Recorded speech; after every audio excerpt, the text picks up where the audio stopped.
Hello everyone, my name is Tim Terry and I am the Farmstead Strategic Planning Specialist for Cornell University's Pro Dairy team.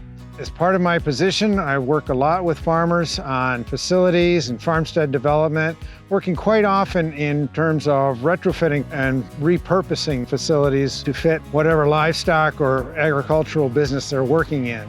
Today we're at Bitterbreeze Farm here just north of Jamestown, New York. And we're with owner Matt Harper. Matt has done a wonderful job on retrofitting some older buildings to fit his hog operation. He's going to take us through it and describe what he's done. So Matt, we're in the farrowing room. Can you give us maybe a little history of what this particular room used to be and changes you've made and other systems that you've put in operation within this facility? So when we bought this building, this downstairs area that we've converted into our farrowing room was like a kennel area where they would keep animals while they were here overnight for treatment or observation and stuff like that. I saw the opportunity with the concrete. We have drains in the floor to be able to turn this into our farrowing room with the tri-bar flooring so that all the females were up off the ground. There wasn't any organic bedding for cleanliness. That way we can keep the area as clean as possible for the young stock and stuff like that. When you feed and care for these animals in here, what are some of the things that you have to work through, or perhaps maybe you'd like to change if you could? Well, ideally, climbing in the crate and exposing the little ones to other pathogens and stuff isn't the best. So I do rinse my boots off, and then I have a foot bath that I step in disinfectant and stuff before I climb into the crates. As you can see, the feeders are in the front. We preload all the feeding before. So once you get in there, the bucket is there, pull it off, dump it in the feeder, and then exit out. And then I try not to get in the crate any more than I have to, and I try not to get in any more than one crate to be able to reach both sides. And I can do the same thing on the other half as well. Okay, so now we're in the nursery. We're basically right upstairs from where they were down in the farrowing pens, correct? Correct. We are standing directly over the farrowing room. So we built 5 pens up here to kind of replicate the 5 pens that we have downstairs. We carry them up the staircase. So generally speaking, before we put them in here, we would bed them with the shavings, dry pine shavings. That way we're not getting any extra pathogens into the young stock and stuff like that. More absorbent, keeps them cleaner, keeps them drier, and it's also their first introduction to organic matter because of the way we have our farrowing room set up. So when we first bring them up and stuff like that, we have the hover all the way down to try to trap the warm air in the pig zone and stuff like that. As they start to age and they get more time, we will raise this up a little bit at a time, which just lowers the temperature underneath that brooder to kind of transition them from a warm to a more cooler area, which is where they're going to be going to down in the other barn. Now the positioning of these waters, they're at the base, looks like the lowest point. Yep, they're at the lowest point. So these pens here, there's actually was a drain in this floor. So that's why I chose to put the nipple here so that any water that leaks out of their mouth or whatever stays low. And the nipples are super adjustable. You just pinch and slide them up and down based on the age of the pig and where they need to be. Ideally, you want the pig to lift their head up a little bit to drink so it goes right down into their stomach and you get the least amount of spillage as possible to try to keep the pen as dry as possible.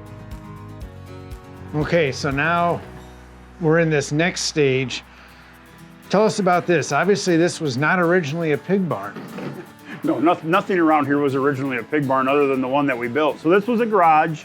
I just saw a need to have a little bit of a in-between or a transition area from the nursery before we went down to the big barn. Not all the pigs develop at the same speed, so you always have some that are just a little bit smaller. So it just gives us an opportunity as the pigs grow to kind of segregate them into more appropriate equal sizes so that they're in a similar size with other pigs of their size, so they're not getting bullied out and stuff like that. So they can keep, yeah, exactly. Okay, so now we're in the gestation barn. Now I say that, 2 things that factor in the most is building size, and the other thing is the flooring. What do we have for flooring in here? So we did all concrete flooring. My plan was that everything sloped to the front. That's where the automatic waterers are. Pigs are very clean animals in their nature. We bed with sawdust for absorption of the water and the manure. But generally when we clean, we only have to clean the front half of the pen. We take the old sawdust from the back, recycle it to the front, and then put the new sawdust in the back. So we're reusing that batch of sawdust, you know, a second time to soak up the water in the front. So yeah, I mean, concrete with hogs is just about an absolute must, you know, for a certain degree. I mean, the ones out on pasture obviously don't have it, but anything that we have in penning, if you have dirt floors, you're gonna have a nightmare. Now, ventilation in here, you know, you have some gauges that you use, some telltale signs. So the way I built this barn was so that during the summer we could open up and have total free ventilation or natural ventilation as much as possible. We do have the air inlets in the ceiling that the air kind of gets a little bit conditioned before it comes into the barn. And those air inlets are in the corners with the exhaust fan in the center. So it's kind of drawing everything across the entire barn. So we just came out of the gestation barn, and one thing I noticed in there especially is that there are no birds in there. How do you do that? So we have netting over all the openings so that when we take the Lexan or the curtain or the insulating panels down and stuff like that, the air can get through, but we can't get any birds in there and stuff. And that is such a huge benefit in that barn not to have those vectors in there bringing in any diseases or any other pathogens and stuff like that. So it's all part of your biosecurity. That was all part of my biosecurity when I first designed and built the barn, was to put that netting up just to keep them on the outside. Okay, so now we're in kind of a grower finish area. What was this? Again, it's another conversion. What did we do in here? So this originally was a horse barn when we first bought the property, and it was old school horse barn in my sense. It had full glass block windows in all the openings, and it had the stall partitions that went almost all the way to the ceiling that were solid, so there was absolutely no airflow at all in here. We came in, we stripped out all the stall partitions. We did keep the posts that were at the front of the stalls. We took the glass block windows out. We put slider windows in to be able to close them. Once we got the glass block windows out and got all the stall partitions out and stuff, natural ventilation kind of took over. So this side of the building faces the west. So our northwest is our prevailing wind direction and stuff like that. So we generally get a pretty good flow of air through here most of the year. And to do that, you need to get down at the pigs level once in a while and see what it smells like down there where they are at, not up here where we're at and stuff like that, because there's a big difference. That's where we're getting our odors, that's where we're getting our ammonia. That is what you really got to think about, how well we're going to be able to get that odor and that ammonia out of that barn and stuff like that to keep that environment as fresh as possible for your pig.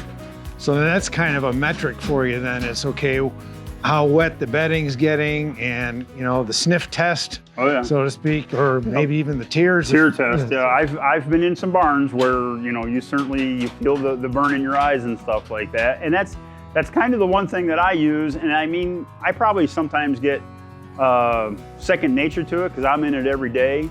The reassuring part to me is when I have people come and visit that they go, I've never been in a pig barn that I can't smell. You know, everybody just assumes that if you have pigs, it's going to smell.